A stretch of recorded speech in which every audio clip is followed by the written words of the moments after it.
India மற்றும் இங்கிலாந்து அணிகள் மோதும் தொடருக்கு திடீரென வந்த ஆப்பு.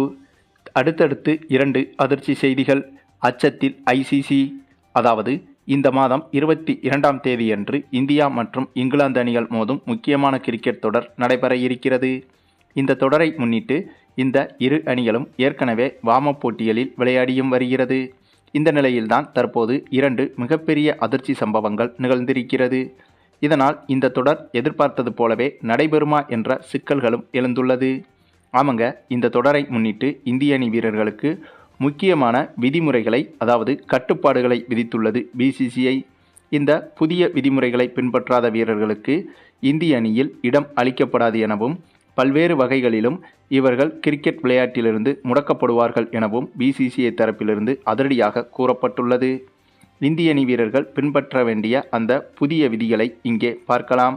முதலாவது, இந்திய அணி வீரர்கள் யாரும் சுற்றுப்பயணங்களின் போதோ அல்லது ஒரு கிரிக்கெட் தொடரின் போதோ தனிப்பட்ட முறையில் மேலாளர்கள், சமையல் நிபுணர்கள், உதவியாளர்கள் மற்றும் பாதுகாவலர்களை வைத்துக்கொள்ள இனிமேல் அனுமதியில்லை. அடுத்ததாக, இரண்டாவது, வீரர்கள் தங்களின் உடைமைகள் மற்றும் உபகரணங்களின் ஒட்டுமொத்த எடையை அணி நிர்வாகத்தால் நிர்ணயிக்கப்பட்ட அளவுக்குள் இருக்குமாறு பார்த்து கொள்ள வேண்டும். அதற்கு மேற்பட்ட உடைமைகளையோ பைகளையோ எடுத்து செல்வதற்கான தொகையை அந்த வீரரே ஏற்றுக்கொள்ள வேண்டும். அதனைத் தொடர்ந்து மூன்றாவது, அனைத்து வீரர்களும் போட்டிகளுக்கும் பயிற்சிகளுக்கும் அணியினருடன் ஒன்றாகவே பயணம் செய்ய வேண்டும். தங்களின் குடும்பத்தினருடன் தனியாக பயணம் செய்யக்கூடாது. அணியின் ஒற்றுமை இதன் மூலம் பலப்படுத்தப்பட வேண்டும். அணியினருடன் இருக்கும்போது ஒழுக்கத்துடன் இருக்க வேண்டும். அடுத்ததாக நான்காவது, இந்திய அணி வீரர்கள் அனைவரும் உள்ளூர் போட்டிகளில் விளையாடுவதை உறுதி செய்ய வேண்டும். உள்ளூர் போட்டிகளில் ஆடும் வீரர்கள் மட்டுமே தேசிய அணியிலும் பிசிசிஐ ஒப்பந்தத்திலும் இடம்பெற முடியும். அடுத்ததாக ஐந்தாவது, வீரர்கள் பயிற்சியின் போது பாதியில் வெளியேறக்கூடாது. நிர்ணயிக்கப்பட்ட பயிற்சி நேரம் முடிவடையும் வரை அங்கேயே இருக்க வேண்டும். மேலும் பயிற்சிக்கு செல்லும் போதும் திரும்ப வரும்போதும் அணியினருடன் ஒன்றாகவே பயணிக்க வேண்டும். அடுத்ததாக ஆறாவது, ஒரு தொடரின் இடையே வீரர்கள் தனிப்பட்ட முறையில் படப்பிடிப்பு நடத்துவதோ விளம்பரங்களுக்கான நிகழ்ச்சிகளில் பங்கேற்கவோ இனி அனுமதியே கிடையாது.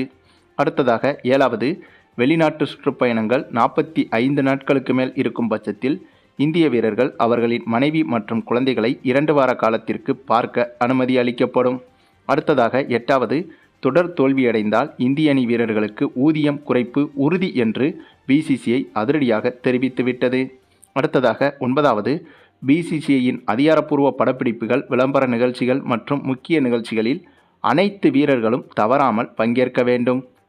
இறுதியாக 10வது விதிமுறை, ஒரு தொடர் அல்லது போட்டி நிர்ணயிக்கப்பட்ட நேரத்திற்குள் முடிவடைந்தாலும் அனைத்து வீரர்களும் அந்த தொடரின் ஒட்டுமொத்த காலத்திற்கும் அணியினருடன் இருக்க வேண்டும். அவர்கள் பாதியில் வெளியேறக்கூடாது என்றும் இப்படியாக முக்கியமான 10 விதிமுறைகளை விதித்துள்ளது பிசிசிஐ.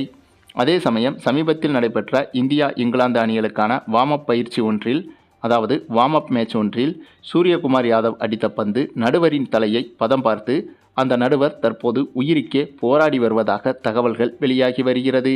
மேலும் அந்த நடுவர் உள்ளூர் நடுவர் என்பதால் அது பற்றிய செய்திகளும் பெரிதாக வெளிவரவில்லை. ஆக இந்த சம்பவமும் இப்போது பெரும் பரபரப்பை ஏற்படுத்தியுள்ளது. ஒரு பக்கம் இந்திய அணி வீரர்கள் அனைவருக்கும் அதிக கட்டுப்பாடுகள், மறுபக்கம் கள நடுவர் உயிருக்கு போராடும் நிலைமை. ஆக இப்படியான நிலைமையில் எதிர்பார்த்தது போலவே இந்த இங்கிலாந்து தொடர் எந்தவித தடையுமின்றி நடக்குமா என்ற சந்தேகங்களும் எழுந்துள்ளது.